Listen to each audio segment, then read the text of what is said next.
कहानी सच्ची मित्रता। गांव में एक 12 साल का लड़का आर्यन रहता था। वह पढ़ाई में तेज और दोस्तों में लोकप्रिय था। उसकी एक विशेष दोस्ती थी सिया से, जो उसके पड़ोस में रहती थी। सिया बहुत समझदार और बुद्धिमान थी और दोनों की दोस्ती गांव के दूसरे बच्चों के लिए मिसाल बन गई थी। एक दिन गांव में एक नया लड़का विक्रांत आया। वह शहर से था और नए माहौल में घुलने मिलने में कठिनाई महसूस कर रहा था। आर्यन और सिया ने उसे अपने साथ खेल में शामिल किया। शुरुआत में विक्रांत संकोच में था, लेकिन धीरे धीरे उसने आर्यन और सिया की दोस्ती का असर देखा और वह भी उनमें शामिल हो गया। आर्यन और सिया ने विक्रांत को अपने खेलों में शामिल किया। तीनों ने मिलकर खेलना शुरू किया और विक्रांत की मुस्कान वापस लौटने लगी। तीनों का समय हंसी मजाक में बीतने लगा। विक्रांत ने आर्यन और सिया को अपने शहरी जीवन के बारे में बताया, जिससे उनकी दोस्ती और मजबूत हुई। एक दिन गांव में एक बड़ा खेल प्रतियोगिता आयोजित हुआ। आर्यन ने सोचा कि वह और विक्रांत मिलकर क्रिकेट में भाग लेंगे, लेकिन सिया ने कहा, हमें सही तरीके से अभ्यास करना होगा। उन्होंने कई दिन तक अभ्यास किया।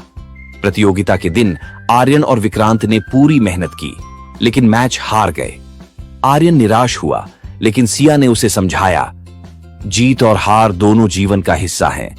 महत्वपूर्ण है कि हमने साथ में खेला और कोशिश की। कुछ समय बाद विक्रांत ने गांव में एक समस्या देखी। गांव के बच्चे अक्सर पढ़ाई में कमजोर थे।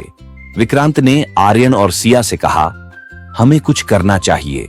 उन्होंने एक अध्ययन समूह बनाया, जिसमें वे बच्चों को पढ़ाने लगे। धीरे धीरे गांव के बच्चे पढ़ाई में अच्छा करने लगे। सभी ने उनकी मेहनत की सराहना की। यह देखकर विक्रांत को खुशी हुई और उसने महसूस किया कि सच्ची मित्रता न केवल अपने लिए बल्कि दूसरों के लिए भी होती है। एक दिन गांव में एक त्योहार आया। सभी बच्चे मिलकर तैयारी कर रहे थे। विक्रांत को एक ऐसा काम सौंपा गया जो बहुत मुश्किल था। उसे एक नृत्य प्रदर्शन का नेतृत्व करना था, लेकिन कुछ दिन पहले विक्रांत बीमार पड़ गया। आर्यन और सिया ने विक्रांत का ख्याल रखा। वे न केवल उसकी मदद करते रहे, बल्कि उन्होंने नृत्य की भी पूरी तैयारी की। जब त्योहार का दिन आया, विक्रांत ने अपनी बीमारी के बावजूद प्रदर्शन में हिस्सा लिया। उन्होंने तीनों ने मिलकर शानदार प्रदर्शन किया और सबने उनकी सराहना की। इस अनुभव ने विक्रांत को सिखाया कि सच्ची मित्रता में एक दूसरे का सहारा देना कितना महत्वपूर्ण है। आर्यन और सिया ने उसे प्रेरित किया कि कठिनाइयों का सामना कैसे करना है। जैसे जैसे समय बीतता गया, आर्यन, सिया और विक्रांत ने मिलकर कई नई गतिविधियों की योजना बनाई।